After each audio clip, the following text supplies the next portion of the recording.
Assalamualaikum warahmatullahi wabarakatuh. Selamat malam dan Om Swastiastu. Pada video kali ini saya akan menjelaskan tentang beberapa jaringan epitel.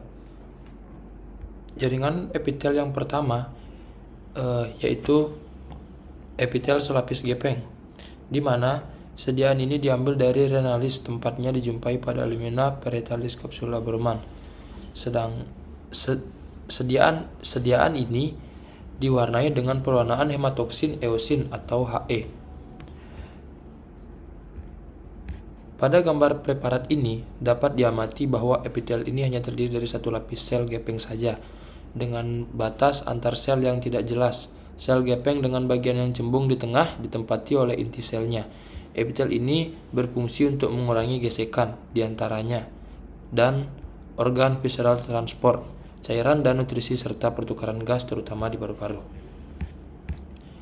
Yang kedua yaitu epitel selapis kubis, di mana sediaannya diambil dari ginjal dengan menggunakan pewarnaan hematoksin eosin atau He, dan agar epitel selapis kubis ini dapat diidentifikasi dengan jelas, kita menggunakan pembesaran 40 kali pada mikroskop.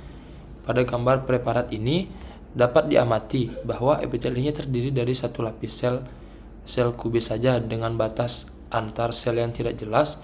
Sel ini masing-masing berbentuk seperti kubus dengan inti sel yang berada di tengah selain pada tubulus contortus. Epitel selapis kubis ini juga melapisi berbagai duktus di kelenjar dan organ nyepi permukaan untuk memberikan perlindungan dan kekuatan. Epitel selanjutnya yaitu epitel selapis torak, di mana sediaan ini diambil dari vesica pilea, dan dapat diamati bahwa epitel selapis torak ini melapisi permukaan bagian dalam dari vesica pilea. Organ ini kemudian dibuat menjadi sediaan histologis menggunakan pewarnaan hematoksin eosin atau He. Dan agar dapat diidentifikasi dengan jelas, maka kita menggunakan pembesaran 40 kali pada mikroskop. Pada gambar preparat ini dapat diamati bahwa epitel ini hanya terdiri dari satu lapisan sel torak atau silindris dengan batas antar sel yang tidak jelas. Inti selnya berbentuk lonjong dan terletak pada sepertiga basal sel, sama seperti epitel selapis gepeng dan epitel selapis kubis. Epitel yang selanjutnya adalah epitel berlapis gepeng bertanduk. Sediaan ini diambil dari kulit hidung sapi, tepatnya berada pada lapisan epidermis, dan dibuat menjadi sediaan histologis menggunakan pewarnaan Mallory Adsan. Dalam epitel berlapis gepeng bertanduk ini, struktur yang pertama yaitu stratum basalis yang merupakan lapisan yang paling dalam. Kemudian di atasnya yaitu stratum spinosum. Lapisan ini merupakan lapisan yang paling tebal. Selanjutnya adalah stratum granulosum. Lapisan ini dibentuk oleh sel-sel kubis rendah sampai sel-sel gepeng. Kemudian di atasnya adalah stratum lucidum yang merupakan lapisan paling tipis, hanya dibentuk oleh sel-sel gepeng. Selanjutnya ada stratum corneum.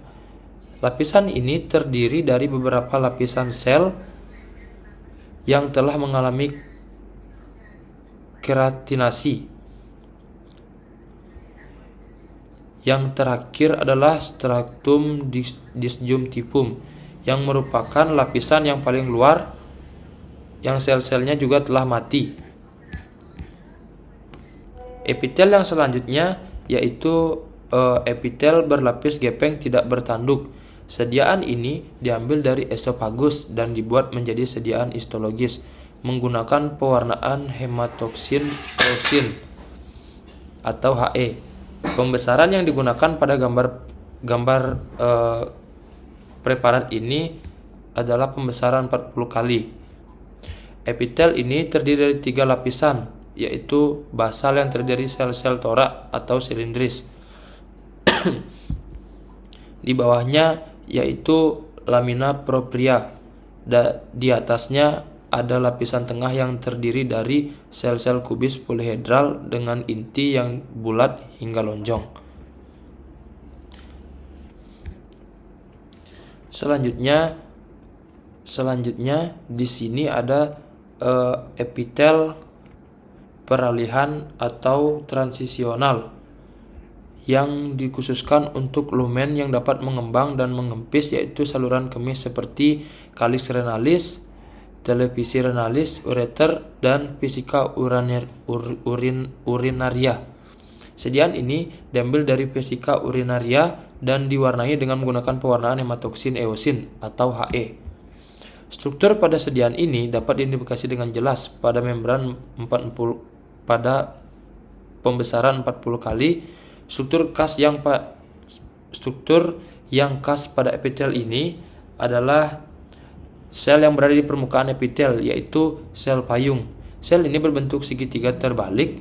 Di bawah sel payung terdiri dari beberapa lapisan sel, yaitu sel polihedral dengan ukuran lebih kecil dari sel payung, dan yang paling bawah adalah sel kubis tinggi yang duduk pada membran basalis.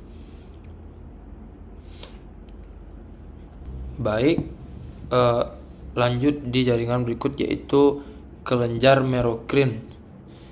Kelenjar merokrin, sediaan ini diambil dari kulit kepala dan diproses menjadi sediaan histologis menggunakan pewarnaan hematoksin eosin. Kelenjar merokrin pada gambar preparat ini dapat dengan mudah diidentifikasi dengan menggunakan pembesaran 40 kali. Kelenjar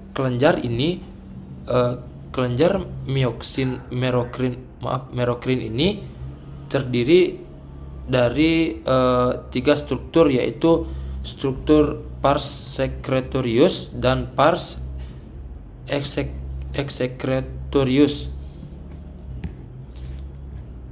Selanjutnya adalah kelenjar apokrin. Sediaan ini diambil dari kulit ketiak dan diproses menjadi sediaan histologis menggunakan pewarnaan hematoksin eosin atau He. Kelenjar apokrin ini pada gambar preparat ini dapat dengan mudah diidentifikasi dengan menggunakan pembesaran 40 kali pada mikroskop. Kelenjar apokrin ini terdiri dari 2 struktur, yaitu struktur kelenjar apokrin dan folikel rambut. Selanjutnya adalah kelenjar holokrin. Sediaan ini diambil dari kulit kepala dan diproses menjadi sediaan histologis menggunakan pewarnaan hematoksin eosin atau He.